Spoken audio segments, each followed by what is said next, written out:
Hello everyone.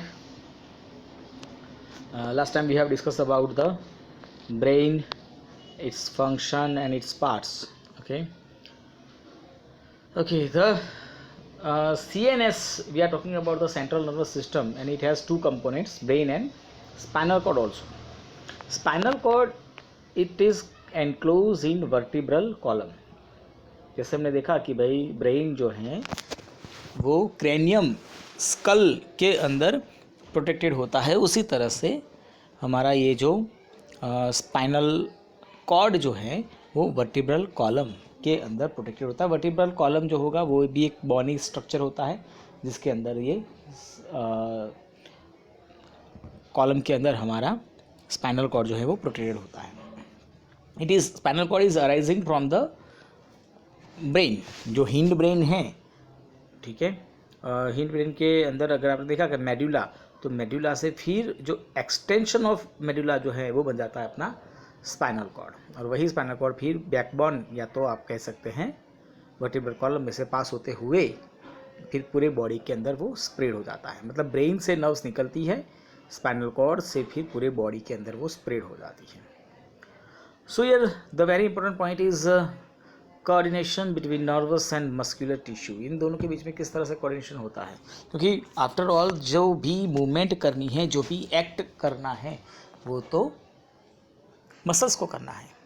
Brain ने message दे दिया कि भाई चलो हाथ हिलाना है या हाथ मूव करना है, वॉट लेकिन वो मूवमेंट तो मसल्स से होती है। मतलब there should be a coordination between nervous system and muscular system. So here the information collected by the nervous tissue। अब आपको पता है कि आपके बॉडी के अंदर, अगर नहीं पता है तो जान लीजिए कि दो तरह की नर्व्स होती हैं, एक होती है सेंसरी नर्व्स और एक होती है मोटर नर्व्स। सेंसरी नर्व्स जो भी आपके सेंस ऑर्गन थे वहाँ पर प्रेजेंट होती है। स्किन है, टंग है, आइज़ है, नोज़ है, ईयर है, ठीक है। वहाँ से वो मैसेज को लेकर जाती हैं towards the brain. So brain will interpret the information, ठीक है। तो जो सेंट्रल नर्वस सिस्टम है जिसको आप कहते हैं ब्रेन, वहाँ पर ये मैसेज जाता है, वहाँ से उस इंफॉर्मेशन को इंटीग्रेट किया जाता है, उसको समझा जाता है, उसको प्रोसेस्ड किया जाता है। ये सब कुछ CNS में होगा, सेंट्रल नर्वस सिस्टम में होगा। सेंट्रल नर्वस सिस्टम मतलब आपके दो पार्ट्स रहेंगे, brain as well as spinal cord. Then decision लिया जाएगा। Decision also made by the CNS decision लेगा कि जैसे हमने कहा कि भाई आपको हाथ में पेन हो रहा है, ठीक है, and you want to move your hand, then the brain will take the decision, not your hand. हाथ डिसीजन नहीं लेता है, ब्रेन डिसीजन लेता है। तो जो decision is made by the CNS and then this decision has to be sent to the our muscles via motor nerves। अब आपके पास जो आती है बच्चों, उसका नाम है मोटर नर्व्स। मोटर नर्व्स का क्या काम है, तो मैसेज को ब्रेन से ऑर्गन्स की तरफ लेकर जाना।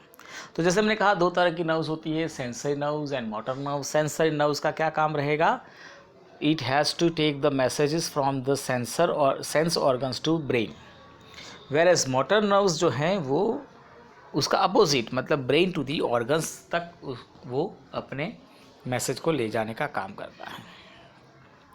So decision made by CNS, आप उसको मोटर नर्व्स थ्रू मैसेज जो है उसको भेजा जाता है, पास्ट टू मसल्स। उसको कहाँ दिया जाएगा, मसल्स, जो भी इफेक्टर मसल्स है वहाँ तक दिया जाएगा।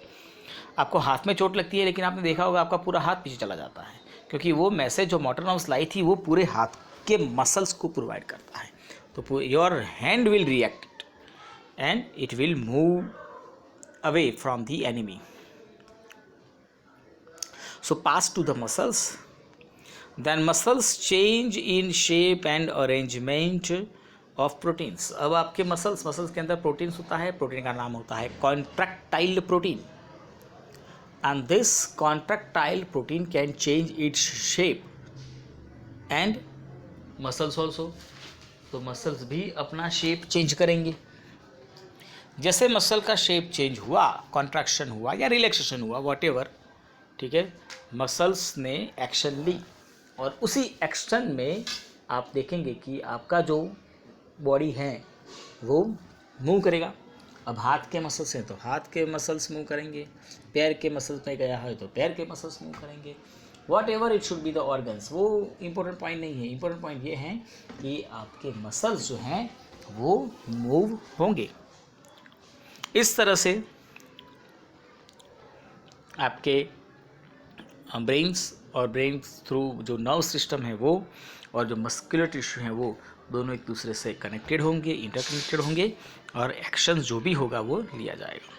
तो इस तरह से brain, spinal cord and nervous system ये सब मिलकर एनिमल्स के अंदर या ह्यूमंस के अंदर की बात करें तो उनके अंदर वो इस तरह से नर्वस सिस्टम डेवलप करते हैं। Now coordination in plants. अब प्लांट और एनिमल के अंदर ये डिफरेंट होता है कि प्लांट जो होते हैं वो मूवमेंट नहीं करते हैं, वो एक से दूसरे के ऊपर नहीं जाते हैं, जबकि एनिमल्स डू। क्यों नहीं होता है उनके अंदर मूवमेंट? क्योंकि उनके अंदर मसल्स नहीं होते हैं, बट एनिमल्स हैज़। तो वो दो अलग अलग तरह से ऑर्गेनिज्म रिस्पॉन्ड करते हैं। उसके बारे में हम देखें तो movement dependent on growth, whereas movement independent on growth. अब जो प्लांट्स होंगे उनके अंदर जो मूवमेंट होती है वो दो तरह की होगी। एक मूवमेंट जो होती है वो ग्रोथ रिलेटेड होती है और एक जो ग्रोथ रिलेटेड नहीं होती है। तो growth related movement and growth मतलब growth dependent movement and not dependent on. तो अगर आप देखें कि जैसे आप मूवमेंट की बात करें जो ग्रोथ डिपेंडेंट होते हैं, जैसे the length of the stem, length of the roots, वो सब इंक्रीज होना, तो वो मूवमेंट है लेकिन ग्रोथ रिलेटेड है, ठीक है। लेकिन जैसे सनफ्लावर की बात करें आप तो वो फ्लावर मूवमेंट करता है तो उसमें ग्रोथ रिलेटेड नहीं है। आप mimosa, touch me not plant की बात करें, शर्मीली जिसको आप कहते हैं, उसको टच करते हैं उसके लीव्स फोल्ड अप हो जाते हैं, तो उसके अंदर भी देखो तो ग्रोथ नहीं है। तो ग्रोथ रिलेटेड होता है, मतलब कि डिपेंडेंट ऑन ग्रोथ होता है और इंडिपेंडेंट ऑन ग्रोथ होता है। तो जो growth the movement which is dependent on the growth is tropic movement. Tropic movement मतलब वो डायरेक्शनल मूवमेंट होती है और रिस्पॉन्स टू स्टिम्युल, जो भी स्टिम्युल होंगी, केमिकल स्टिम्युल हो सकता है, वाटर स्टिम्युल हो सकता है, ग्रेविटी स्टिम्युल हो सकता है, सनलाइट स्टिम्युल हो सकती है, वॉट एवर, लेकिन वो स्टिम्युल को रिस्पॉन्ड करते हैं तो उसको कहा जाता है directional movement to the stimulus which is tropic movement. हमारे पास अलग अलग तरह के ट्रॉपिक मूवमेंट हैं, उसके अंदर एक है फोटोट्रॉपिज्म, जियोट्रॉपिज्म, कैमोट्रॉपिज्म, हाइड्रोट्रॉपिज्म, ठीक है। फोटोट्रॉपिज्म, फोटो मतलब लाइट, लाइट की डायरेक्शन में जब मूवमेंट होती है तो उसको फोटोट्रॉपिज्म कहा जाता है। फिर होता है जियोट्रॉपिज्म, ये ग्रेविटी की डायरेक्शन में होता है तो मूवमेंट टूवर्ड्स द ग्रेविटी, तो उसको हम कहते हैं geotropism. Movement towards the chemicals, मतलब वो केमिकल की डायरेक्शन में मूवमेंट करते हैं तो उसको कहते हैं chemotropism. And movement towards the water, उसको हम कहते हैं हाइड्रोट्रॉपिज्म। और भी एक हैं जिसका नाम यहाँ पे नहीं दिया गया, मैं आपको बता दूँ, थिग्मोट्रॉपिज्म। क्या कहते हैं उसको बच्चों? थिग्मोट्रॉपिज्म। ये थिग्मोट्रॉपिज्म जो होता है वो टच को रिस्पॉन्ड करता है। देखें वन बाय वन अगर मैं आपको बताऊं तो जैसे आप फोटोट्रॉपिज्म की बात करिए अगर, तो जैसे स्टेम है, लीव्स हैं, ठीक है, तो वो लाइट की डायरेक्शन में मूवमेंट करते हैं। जिस तरफ लाइट आती होगी उस डायरेक्शन में प्लांट जो है वो डेवलप होगा, उसको कहते हैं अपन फोटोट्रॉपिज्म। वो ये जो मूवमेंट है वो प्लांट को इस तरह से अरेंज करती है कि उसको मैक्सिमम सनलाइट मिल पाए, या तो लीव्स को इस तरह से अरेंज करते हैं जिससे मैक्सिमम सनलाइट मिल पाए। तो ये जो मूवमेंट है उसको हम कहते हैं फोटोट्रॉपिज्म। जैसे आप एक काम करें, एक बॉक्स लें और बॉक्स के अंदर एक पोटेड प्लांट रख दें, चारों ओर से बॉक्स को बंद रखना है, लेकिन साइड वॉल में कहीं पर आपको एक बड़ा होल बना देना है। ठीक है, तो आप देखेंगे कि प्लांट जो है वो सीधा बाहर नहीं आएगा, वो बेंड हो जाएगा और उस होल में से बाहर आएगा, क्योंकि वो उस होल में से लाइट आ रही है, तो वो लाइट की डायरेक्शन को फॉलो करेगा और उस तरह से it will move outside from the hole. तो ये फोटोट्रॉपिज्म होता है। अब बच्चों ये क्या बात याद रखना, यहाँ पर दो तरह के ट्रॉपिज्म होते हैं। We have two types of the tropism, positive tropism and negative tropism. Positive tropism का मतलब होता है कि जो भी आपका ट्रॉपिज्म है वो स्टिम्युली की डायरेक्शन में मूवमेंट हो रही है। फॉर एग्जांपल मैं आपको बताऊं, जैसे फोटोट्रॉपिज्म की बात करें तो रूट्स जो होंगे वो नीचे की डायरेक्शन में मूव हो रहे हैं। ठीक है, जबकि स्टेम जो है वो ऊपर की डायरेक्शन में, मतलब लाइट की डायरेक्शन में स्टेम जा रहा है तो वो पॉजिटिव होगा, लेकिन रूट जो है वो लाइट की अपोजिट डायरेक्शन में जा रहे हैं तो वो नेगेटिव होगा। तो इस तरह से पॉजिटिव फोटोट्रॉपिज्म होगा स्टेम के लिए और नेगेटिव ट्रॉपिज्म होगा रूट्स के लिए। फिर आपके पास है बच्चों जियोट्रॉपिज्म, तो वो ग्रेविटी की डायरेक्शन में जाता है। अब इसके अंदर देखो तो रूट्स जो है वो पॉजिटिव जियोट्रॉपिज्म शो करेंगे क्योंकि वो ग्रेविटी की डायरेक्शन में नीचे ही जा रहे हैं, जबकि स्टेम जो होगा वो ऊपर की डायरेक्शन में जा रहे हैं, ग्रेविटी की अपोजिट डायरेक्शन में, तो वो नेगेटिव डायरेक्शन में जा रहे हैं, तो नेगेटिव जियोट्रॉपिज्म होगा। तो stem show positive phototropism whereas negative geotropism. Roots show positive geotropism but negative phototropism. ठीक है, one more tropism we have is chemotropism. Chemo for chemicals, the movement towards the chemicals.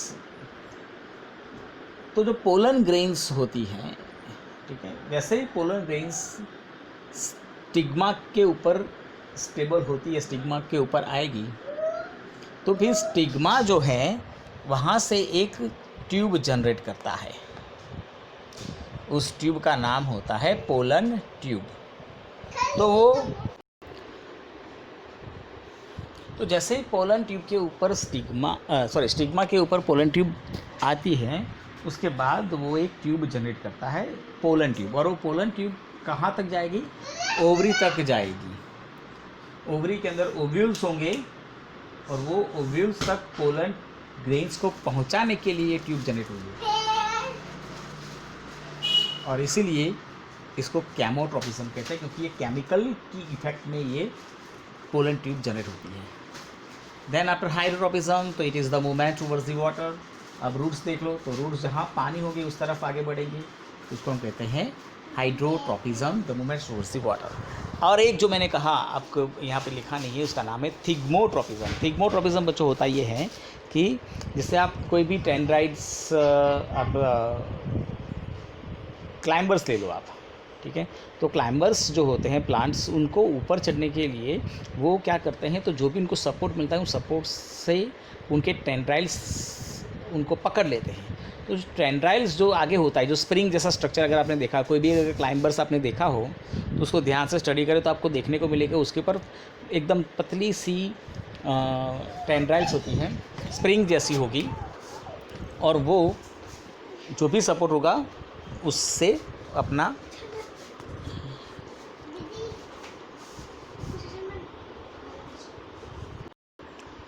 तो वो जो टेंड्राइल्स बोलते हैं उसको, जो स्प्रिंग जैसे मैंने स्ट्रक्चर बोला, वो टेंड्राइल्स क्या करेंगे, वो सपोर्ट को पकड़ लेते हैं और उस तरह से प्लांट जो है वो ऊपर की डायरेक्शन में मूव करेगा। तो ये जो मूवमेंट होती है उसको हम कहते हैं thigmotropism. So basically we have 5 types of the tropism: phototropism, geotropism, chemotropism, hydrotropism and thigmotropism. ठीक है।